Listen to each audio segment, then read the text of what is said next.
Bonjour à tous et merci de nous rejoindre à Podgorica, capitale du Monténégro. Ce petit pays balkanique de 625 000 habitants a obtenu en 2010 le statut de candidat officiel à l'Union européenne et il figure d'ailleurs dans le peloton de tête pour l'entrée dans le club européen juste après la Croatie. À travers nos reportages, nous découvrirons les richesses naturelles luxuriantes de ce petit pays, mises en danger selon les écologistes par des projets gouvernementaux de barrages hydrauliques. Et puis nous vous parlerons de mystérieuses stèles mortuaires médiévales. Nous vous proposerons une balade économique dans Podgorica et ses environs.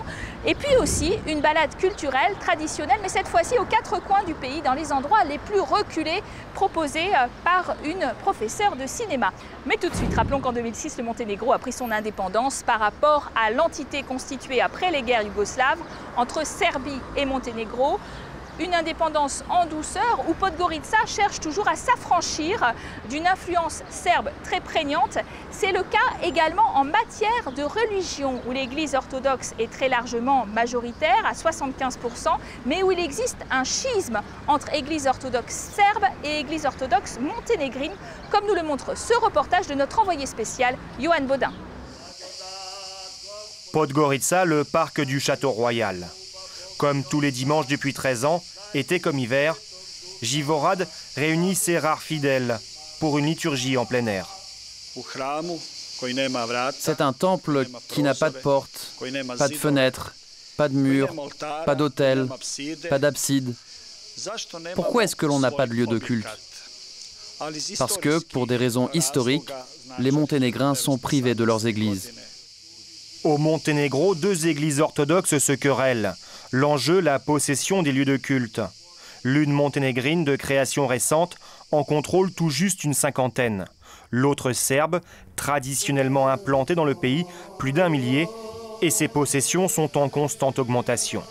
Zagorac, un village au nord du pays. Le chef de l'église serbe, Amfiloije Radović, est venu consacrer un nouveau prêtre dans cette paroisse.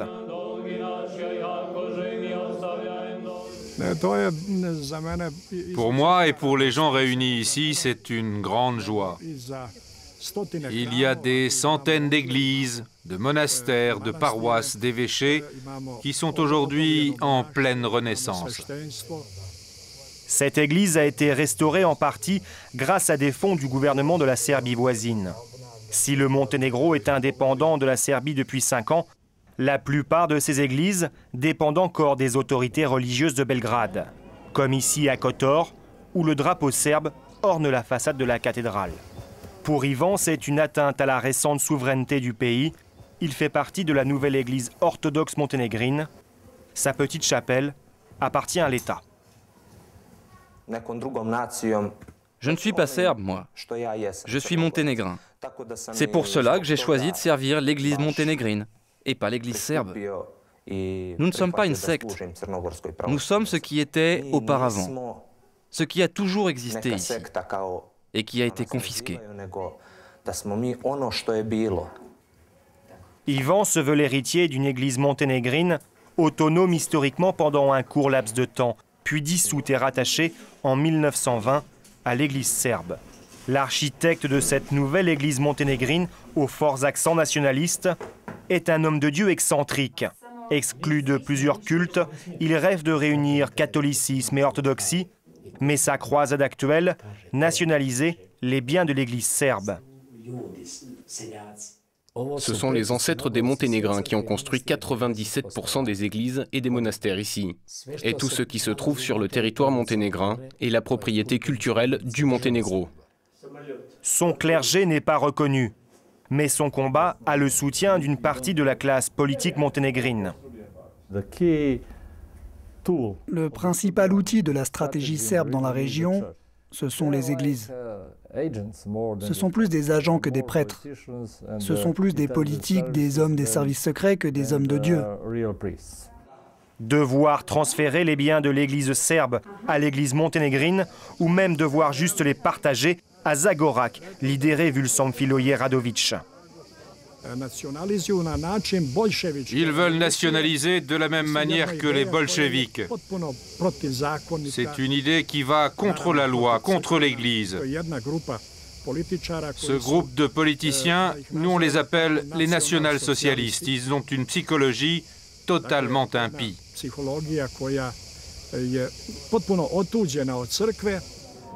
Au Monténégro, les biens de l'église serbe sont évalués à plusieurs centaines de millions d'euros. Après ce reportage où l'on voit un schisme entre églises orthodoxes serbes et monténégrines, nous avons le plaisir d'être reçus aujourd'hui par Milan Ročen, le ministre des Affaires étrangères et de l'intégration européenne du Monténégro.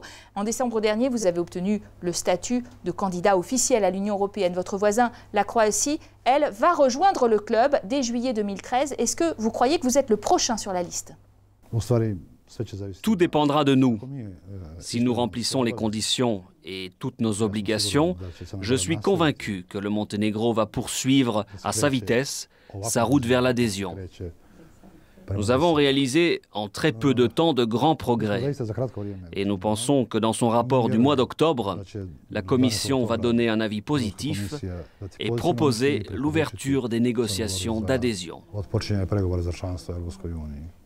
Monsieur le ministre, on a vu les 27 témoigner d'une certaine fatigue de l'élargissement. Est-ce qu'après l'intégration de la Croatie en juillet 2013, il n'y a pas de risque que la porte se referme derrière elle ?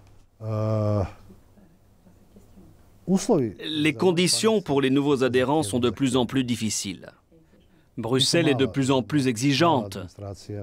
Nous sommes un petit pays avec une petite administration, mais nous avons beaucoup d'enthousiasme et beaucoup d'envie. Nous ne craignons pas qu'il y ait une fatigue de l'élargissement. Nous sommes conscients que Bruxelles fait face ces derniers temps à de nombreux problèmes, mais pourquoi l'UE renierait-elle une de ses meilleures politiques, celle de l'élargissement? Il en va de sa crédibilité. On ne peut pas concevoir l'Union européenne sans que celle-ci englobe tout le continent. Le Monténégro a une image très négative, de plaques tournantes, de toutes sortes de trafics, en particulier la drogue. Est-ce que cette image est justifiée? Vous savez, le Monténégro n'a ni plus ni moins de problèmes avec le trafic et le commerce illégal de drogue que d'autres pays. Je dirais même ceci. Ramené à la taille et à la population du pays, nous avons moins de problèmes que les autres. Mais nous devons nous défendre de cette image que vous venez d'évoquer. Ce sont plutôt des stéréotypes qui remontent à l'ère Milosevic, quand nous avons entamé notre divorce avec Belgrade. Cette image de plaque tournante du crime organisé a été véhiculée par les opposants de l'indépendance du Monténégro et du référendum de 2006. Alors, on le sait, votre pays a décidé en 2006 par référendum de se dissocier de la Serbie. Et aujourd'hui, selon vous, quelle est la meilleure distance à mettre entre Podgorica et Belgrade? Plus de distance ou moins de distance? On ne va pas prendre nos distances avec la Serbie ou avec n'importe quel autre pays. Pour la première fois, les pays des Balkans sont réunis autour d'un même objectif, l'adhésion à l'Union européenne. On n'est pas toujours d'accord avec la Serbie, mais cela ne nuit pas à nos relations. Un des plus grands succès de notre diplomatie, c'est d'avoir reconnu le Kosovo sans détériorer nos relations avec la Serbie. Notre nouveau Premier ministre s'est récemment rendu à Belgrade. Notre plus grand intérêt, c'est que la Serbie, qui est le plus grand pays de la région, soit stable, démocratique et prospère, car cela aidera toute la région. Milan Ročen, ministre des Affaires étrangères du Monténégro, merci de cet entretien. Merci à vous.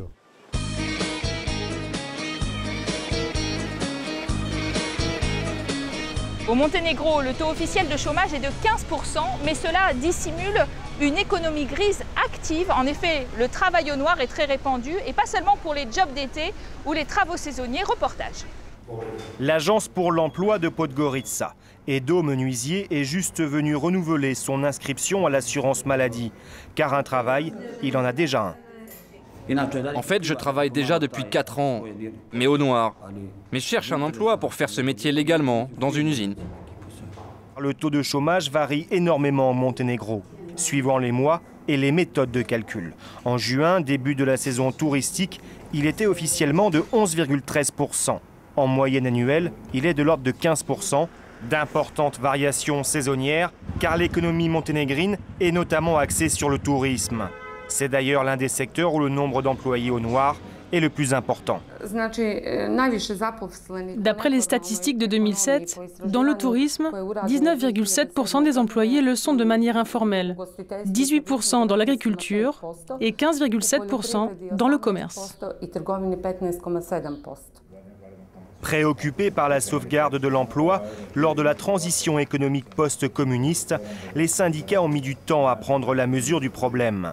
C'est désormais l'une de leurs priorités, tout comme le patronat, qui a investi dans une campagne publicitaire pour convaincre les employeurs de déclarer leurs salariés. Pour le patron des patrons monténégrins, la crise financière qui a aussi touché le pays n'a rien arrangé.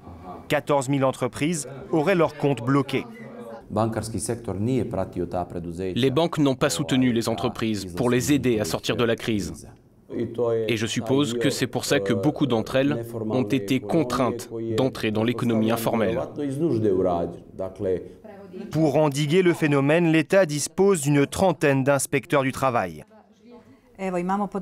Ces 6 derniers mois, nous avons effectué 6 243 inspections et nous avons trouvé 4 245 cas d'irrégularité. Mais seulement une soixantaine d'amendes ont été délivrées, car les autorités monténégrines privilégient l'accompagnement vers la légalité au tout répressif.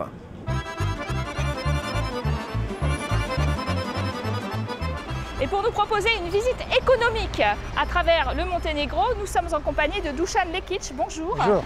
Vous êtes consultant pour les investisseurs qui souhaiteraient s'installer au Monténégro. 15% de chômage au Monténégro, c'est quand même un peu inquiétant pour la jeunesse.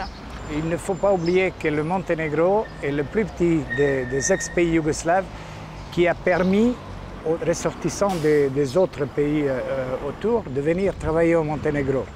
Alors, il y a une situation absurde maintenant que chez nous, il y a littéralement 70 000 ouvriers, entre les guillemets, étrangers, c'est-à-dire de Macédoine, Serbie, Bosnie. Et c'est surtout dans le secteur de construction et aussi le tourisme. Sur la côte, il y a énormément de gens des autres pays voisins. On est ici au cœur du quartier des affaires. Oui, ça c'est vraiment symbolique. Là, on est juste devant la bourse de Monténégro. Et ce qui est bien, c'est qu'on est sur la rue de Moscou. Et juste à côté, c'est le boulevard George Washington.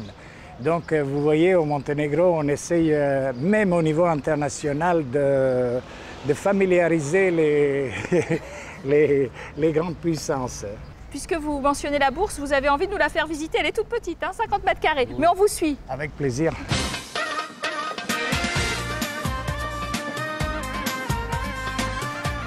Bonjour.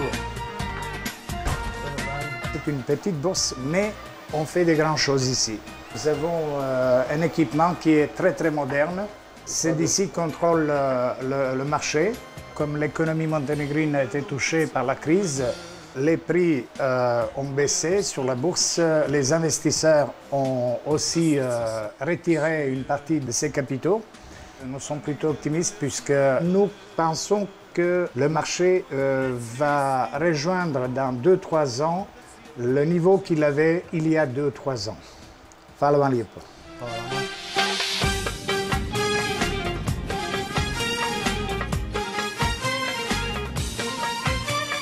Autre étape, Dušan, nous sommes maintenant devant la plus grosse entreprise du pays, KAP, Kombinat d'aluminium de Podgorica.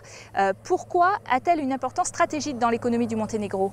Il ne s'agit pas seulement et uniquement de combinat d'aluminium, parce que dans cette chaîne, vous avez les mines d'alumine à Nikšić, à 50 km d'ici. Vous avez plusieurs dizaines de moyennes et petites entreprises qui sont liées à tout ça. Quand on regarde comme ça ne fait pas l'impression d'une usine ultra moderne. Et puis il y a des inquiétudes aussi des Monténégrins sur la toxicité des boues. Exact, mais la boue, elle est bien fixée. Mais après, ce qui s'est passé en Hongrie l'année dernière, on n'est pas tranquille. 3-4 villages étaient rasés par la boue rouge. Pourquoi, selon vous, les Russes ont investi ici en 2005 et obtenu plus de la majorité du capital? Tout d'abord parce que ils cherchaient d'autres débouchés, mais à mon avis personnel, et c'est très personnel, hein, ils ont acheté ce combinat ici pour faire moins de concurrence à soi-même, parce que c'est la Rusal, le grand groupe russe. Donc un jour, s'ils décident de fermer ces combinats d'aluminium qui produisent 120 000 tonnes, ça peut jouer sur le prix d'aluminium sur le marché mondial.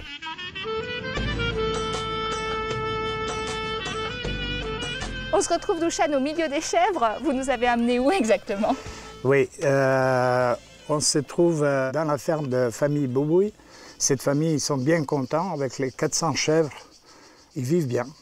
Une grande famille qui produisent aussi un très très bon fromage de chèvre. Et je trouve ça très intéressant pour montrer que le Monténégro doit faire beaucoup plus d'efforts de commencer à développer l'agriculture, d'être même autosuffisant, parce qu'en ce moment, on importe n'importe quoi de partout, de tous les côtés du monde. Et je crois que le gouvernement doit faire vraiment des grands efforts à développer ce secteur. Surtout ici au Monténégro, il n'y avait pas grande industrie, donc c'est vraiment bio, c'est une base magnifique pour développer. Vous avez au Monténégro une écotaxe très novatrice. Nous avons une vignette qui coûte, je ne sais pas, 10-15 euros, j'ai oublié, mais on est tous obligés à la coller sur la vitre des voitures. Et les touristes, quand ils entrent au Monténégro, eux aussi, ils payent cette taxe écologique.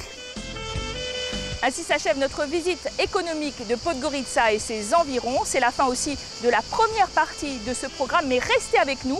On se retrouve dans quelques 10 minutes, juste après la pause, pour une seconde partie avec toujours plus de reportages au Monténégro et une balade culturelle.